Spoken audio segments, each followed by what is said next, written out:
तर हे दृश्य आपण बघतोय आळंदीमधले आहेत. ज्ञानोबा माऊली आळंदीनं ही दुमलेली आपण दुमदुमलेली बघतोय आपण. दिंड्या पताका वैष्णवांचा मेळा सध्या भरलेला आहे. 193वा पालखी सोहळा, विठूनामाचा गजर, ज्ञानेश्वर माऊली, ज्ञानोबा माऊली, तुकाराम हा गजर सध्या आपल्याला अनुभवायला मिळतोय. प्रस्थान सोहळ्यासाठी 47 दिंड्यांना देऊळवाड्यामध्ये प्रवेश देण्यात आलेला आहे. चांदीचा रथ यंदा सज्ज ठेवण्यात आलेला आहे. पालखी सोहळा, वारी महाराजांचं सांस्कृतिक हे वैभव आपण बघताय. सामाजिक एकोपा आणि बंधुभाव शिकवणारा या पालखी सोहळ्याचा यंदा शेकडो वर्षांचा हा सगळा परंपरेचा भाग आहे. आपण ही बघतोय मोठ्या प्रमाणावर वारकरी जमलेले आहेत. टाळ मृदुंगाच्या गजरानं आळंदी दुमदुम दिली आहे. ज्ञानोबा माऊली आळंदी या सगळ्या जयघोषांना दुमदुमलेली पाहतोय आपण. विठूनामाचा अखंड जयघोष सुरू आहे. टाळ मृदुंगाचा गजर सुरू आहे. अभंगांचे स्वर कानी पडतात. श्री संत ज्ञानेश्वर माऊलींच्या पालखीचं हे प्रस्थान आता होत आहे. आळंदी नगरी भक्तिमय वातावरणात न्हाऊन निघालेली आहे.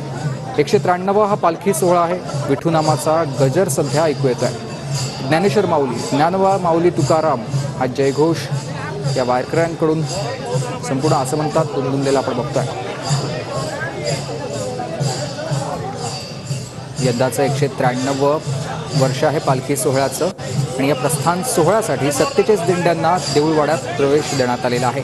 पालखी सोहळा आणि वारी हे महाराष्ट्राचं एक सांस्कृतिक असं वैभव आहे आणि सामाजिक एकोपा बंधुभाव शिकवणाऱ्या या पालखी सोहळ्याला शेकडो वर्षांचा असा इतिहास आहे. संपूर्ण महाराष्ट्राच्या कानाकोपऱ्यामधून वारकरी या वारीत सहभागी होण्यासाठी येत असतात.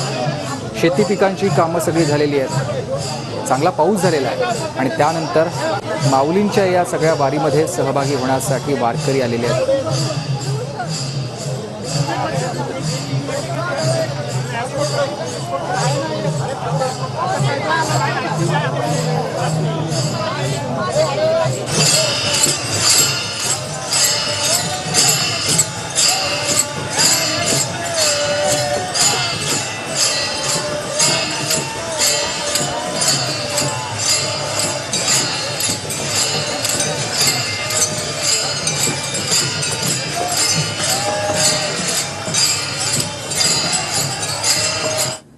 आळंदी लागली समाधी ज्ञानेशाची.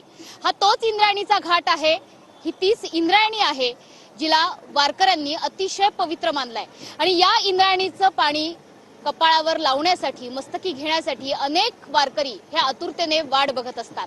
आज आळंदी ही सजलेली आहे आणि इंद्रायणीचा हा घाट सुद्धा अक्षरशः फुलून गेलेला आहे.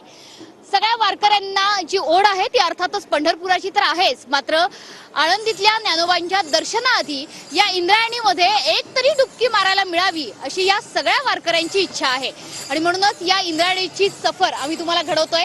सध्या मी याच इंद्रायणी नदीतून चाललेली आहे आणि अग्निशमन दलाची ही बोट सुद्धा सज्ज करण्यात आली आहे. अर्थातच ही फक्त एक बोट नाहीये, आपत्कालीन व्यवस्थापनाच्या अशा अनेक बोटी या संपूर्ण इंद्रायणी नदीत सध्या वावरतायत. ही इंद्रायणी नदी अतिशय प्रवाहित अशी, खळाळती अशी नदी, त्याच्यामुळे यामध्ये स्नान करण्याचं पुण्य जरूर मिळवा, मात्र स्वच्छतेची सुद्धा तितकीच काळजी घ्या. कॅमेरामन रवी सह मनस्वी पाठक, TV9 मराठी, आळंदी. तर इंद्रायणी काठी वैष्णवांचा मेळा भरलेला आहे. फुगडी खेळत, दिंड्या पताका नाचवत हा आनंदोत्सव साजरा केला जातोय. माऊलींना भेटण्याची ओढ या प्रत्येकाला लागलेली आहे आणि म्हणूनच हा वारकरी आपली सगळी कामं आटोपून आता इथे माऊलींच्या जवळ आलेला आहे. 193वं वर्ष आहे यंदाचं पालखी सोहळा. हा विठूनामाचा गजर, ज्ञानेश्वर माऊली, ज्ञानोबा माऊली, तुकाराम हा गजर ऐकू येतोय आपल्याला.